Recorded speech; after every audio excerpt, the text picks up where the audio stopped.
Hi, my name's Neil, and in today's video I'm going to show you how I shot this photograph using one of my favourite pieces of glass. This is called the fractal, a MagMod gel with a red gel inside and a MagMod grid. So just before I start the video, I just wanted to talk you through a couple of things first. So this photograph was taken actually in a really beautiful room, but it could be taken anywhere. And that's the important thing that I wanted to try and stress to you now, that I'm not relying on having a beautiful venue to create a photograph like this. It could be done literally anywhere. All I needed to be able to do was to kill all the ambient light. So basically try and take away all the natural light that was in that frame. And then that gave me obviously a completely black exposure, and from there I could add in the flash and I could create something from nothing, if you like. And it's a really useful tool to be able to do that, because a lot of the venues that we work at are not going to be able to be quite as photogenic as this one was for me. So being able to strip everything back is really useful. So it means that wherever you are, you can create something that's really creative and your bride and groom should hopefully love. And the other thing I just wanted to point out was this, which is the MagMod grid which I used. Now I absolutely love these grids. So basically what you do with these, you put them on a flash, on a speed light, and they really condense down the spill of the light that's coming out of that flash. So the thing that makes the difference between a really good off-camera flash shot and one that maybe doesn't work so well is usually, in my experience, down to how well the light coming from the flash is controlled. Because what we don't want is the light coming out the flash at some very wide angle and bouncing off everything and reflecting off things. That just ends up in quite a messy portrait. But when we can control the light and we can really arrow it where we want it to be and condense that light down so that it's not spilling out and bouncing everywhere, that's when our shots become really strong.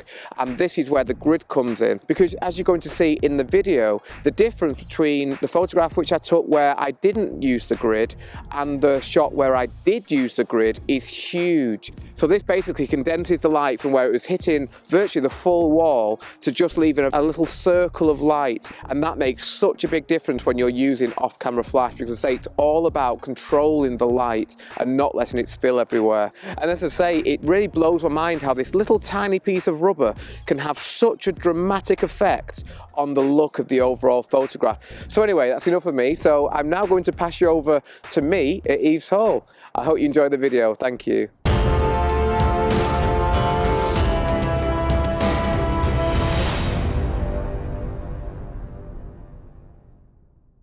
Okay, so to start a photograph like this, the first thing we want to do is try and make the room that we're shooting in as dark as possible. Now we're in a beautiful room here in a really lovely venue called Eve's Hall in Lancashire in the UK. But I'm going to try and forget the beauty of the room and basically make it into a black hole. So I'm going to start, I've already turned the lights off in the room. I'm now going to close these curtains because for the shot I'm going to take, the only light in the shot will be coming from the flash. So we want to try and kill as much of the ambient light as we can. And I say it's very bright today. That we might even struggle with the back. We'll see, because there is light coming through there. Now we can't see a thing. So I'm going to start by just putting a bare speed light against the curtain. At the moment, I'm going to start off by putting this flash on a half power. There's no modifier on the flash. And I'm using Photic Strato triggers again. Now these triggers are brilliant because they're so simple and straightforward to use. The downside of them is that they don't allow me to use high-speed sync. So I'm basically stuck when I'm using a Sony camera, as I am today, I'm shooting on my A9, with 200th of a second shutter speed. And that means to underexpose the ambient is going to be very difficult, because ideally I'd want to shoot faster, but I say the Photic Strato triggers don't allow me to do that. So I'm just going to take a shot first of all. My shutter speed is already decided for me, because I know that I can't shoot any faster than 200th of a second. I'm going to put the ISO as low as I can go as well, again, to kill the ambient. So currently my ISO is on, I'm going to put it down to 50, which is in the zone which basically the camera says don't go there, but we'll have to for this instance. I'm going to put my aperture on f4. I'm just going to take a shot first, see what we do. helps if I turn the trigger on the right channel. So this is what we get first of all. Now this is with no modifier. As you can see, the light is very wide. There's a lot of spill going on. So we want to kill that spill. So I will do that by putting a MagMod grid onto the flash. And then we'll see the effect that grid has.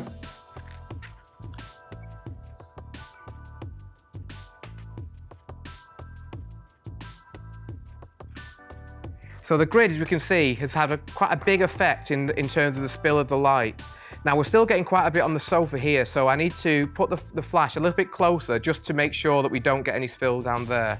So I'm just going to move the flash now. Put the flash here. The hardest thing when taking a photograph like this is to get this circle of light correct. Once you've got that, then everything else becomes very straightforward. So I think we'll be more or less there now. So I've just repositioned the flash slightly to try and, yeah, so now our circle of light is only on the curtain, which is what we want. But to make this shot look a little bit more interesting, I'm going to add a coloured gel now to the speed light. So I've got a red gel here, which is within a MagMod gel holder. So we just pop that on top of the grid. And all that's going to do is going to make the light coming out of the speed light red. So we'll take this shot. Yeah, that's got us what we want. So it's not an ideal situation where we can tell it's a curtain, but it's close enough for us to be able to get the effect that we want. So now what we're going to do is bring in our bride and groom. If I can bring you both over here, please. I want to move this table completely out of the way, actually, I think. I'm going to ask James if you can stand in front of the flash for me. It's extremely hot here, I must say. And actually, we'll put you the other side, James, if that's all right. So we'll have Demi on this side. So that's it, perfect. Now you can, perfect. Now the key to a shot like this is that you don't want to be able to see the speed light in the shot. So I'm going to ask James to take one step forward for me, if that's okay. And then we'll just reposition this slightly. So hopefully when we take the image, we only see the silhouette of the bride and groom and not the speed light itself. Let's go stand a bit further back. Again, I would always ask my couple just to stand nice and close so that the bodies are touching as they are and just looking at each other. But you always want to make sure with any silhouette shot that you retain a little gap between the heads. And that's got us pretty close quite quickly. If anything, I'd like the circle to be a bit bigger. So to do that, I'm going to have to, Demi and James, take one step closer to me if that's okay, please. I'm going to move the flash a little bit closer. The further away the flash goes, the larger the circle of light will be. So this, hopefully now, will get us where we want to be. The circle of light is perfect, but I just need to reposition the light. I'm just going to tilt the flash so it's by a tiny margin, just so it's going to make it, hopefully now, perfectly central to them both. So we'll just do another test shot. I'll say this is the only bit which takes some time, but you'll get used to this. Yeah, and now we're more or less perfect. So now our circle is there. And the only other thing that I'm going to do now, I'd like the flash to be a little bit brighter. So I can do that by changing my aperture. At the moment, I'm on f4. So I want to go down to f2. And the effect of that, by opening up the aperture, it's going to make the flash appear stronger. So that gives us this. So that's maybe a little, needs to be in between because I'm now getting a bit more of the sofa in. So I'm going to go from f2 to f3.2 and now we're perfect. So my setup shot now is done. As you can see there, this is what we're getting. And now I use this. This is called a fractal. This is a really, I mean, it's not a knuckle duster, even though it might look like it can cause some harm. And basically all I will do, again, I'm on a 35mm lens, which is my favorite lens to shoot through. So if actually I can put this into live view. So so you can see the effect that the fractal has. You may remember I did another shot with a fractal on an earlier video, which I'll link to now.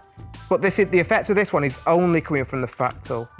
Now this is where the tricky bit comes, because there's a lot of hit and miss goes on in terms of where you stand to get the effect that you want. So we're getting there, and we're getting very close now. Now we're good. Perfect, you two. Just look at each other, just a little bit close with your head. Beautiful, perfect. Again, you want to experiment. You'll see I'm taking lots of shots, and each time I'm just moving the fractal back and forth because I'm not clever enough to know exactly where the correct point is. But I think by covering myself like this, we're going to get close enough. So you can see we get something like this as we zoom out. So it just shows you how by using, actually I'm going to move them a little bit closer. And crash, Demi, if you can just lower your hands if that's okay, please. So just round James's waist, that's it. And then just look at each other again, just to make this silhouette a little bit cleaner in this instance. I think there seems to be about right. Perfect, you two. And now we get this. So we just need to make sure, yeah, a couple of sharp, there's a bit of a smile, but I quite like that. So that just shows you the sort of image that you can take if you take away all the ambient light from a particular space. So we started off in a really beautiful room, and we could do some lovely natural light portraits in here, but I just want to show you that if you don't have a really nice room, you can still create really cool portraits by using flash and something like this. I didn't need to do very much to this photograph in Lightroom, as I always shoot slightly underexposed because I don't want to ever blow out any highlights. After I applied my preset, I increased the exposure slightly before also increasing the highlights. This brought out much more of the flash. After that, I increased the clarity just to make the image pop a little bit more. All I needed to do then was to increase the exposure of specific areas of the image, in particular the right and left hand sides of the outer circle, before decreasing the highlights of these outer areas, which I felt were a little bit too bright, as it's always important to me that the brightest part of an image is where I want the viewer's eye to look, which in this case was the very centre of the shot. I then decreased the exposure of the part of the image where you could just start to see the sofa, before finally bringing down the outer highlights again slightly, this time using the radial filter. And after that, the image was finished. And so here it is, the final image.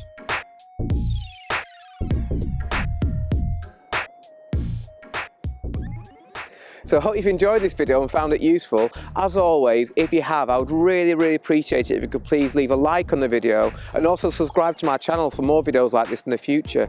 I'd also please just like to say a massive thank you to the people who helped me with this video, namely our models James and Demi, who were always amazing and just were absolutely brilliant yet again. And also to my good friend Jonathan Anelli, who's an amazing wedding videographer. He filmed this for me and I really appreciate your help, John. Thank you very much. You've made this video look far better than I ever could. So thank you very much. I hope you enjoyed the video and I will see you next time.